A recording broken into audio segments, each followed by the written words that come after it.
Tomato, vinegar, আদা, রসুন, শুকনো লঙ্কা, চিনি।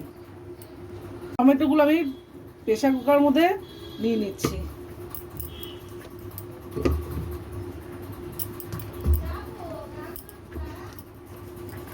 প্রেসার কুকারের মধ্যে নিয়ে নিচ্ছি। প্রেসার কুকারের মধ্যে আদা, রসুন, লঙ্কাগুলো দিয়ে দিলাম আমি জল। এবার আমি এটাকে দুটো সিটি দিয়ে নেব। সিটি দিয়ে ভালো করে সেদ্ধ করে নেব। আমার ভালো করে সেদ্ধ হয়ে গেছে।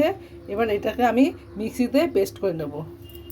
এই যে আমার টমেটোটা পেস্ট করা আছে, আমি ছেঁকে নেব। ছেঁকে নিচ্ছি। দেখুন এই যে আমার ছাঁকা হয়ে গেছে।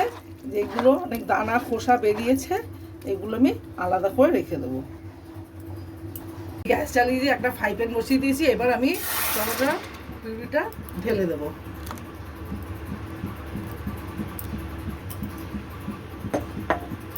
টমেটোর পেস্টটা বসিয়ে দিয়েছি, ঢেলে দিয়েছি ফ্রাই প্যানে।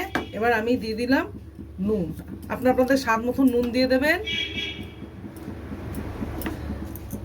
আপনাদের স্বাদ মতন চিনিও দিয়ে দেবেন।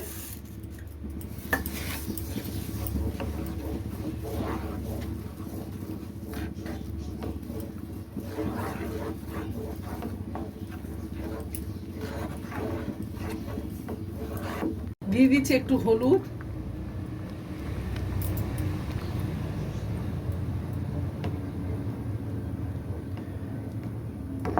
হলুদটা দিয়ে ভালো করে আমি মিশিয়ে নেব।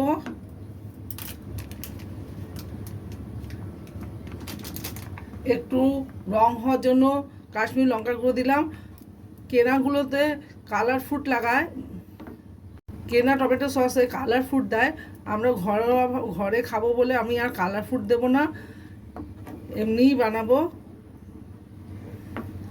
1 কেজি টমেটোতে 1 কাপ ভিনিগার দেব,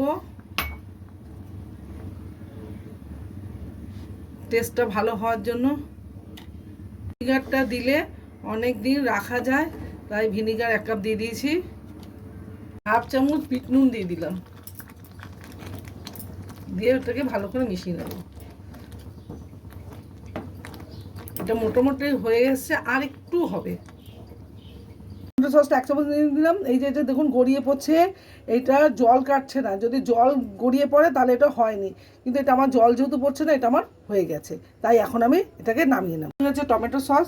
এটা দোকানে যেরকম কী করে সেই রকম খেতে টেস্ট হয়, ঘরেরটা আরও ভালো হয়। আপনারা খেয়ে দেখবেন, খুব ভালো লাগবে।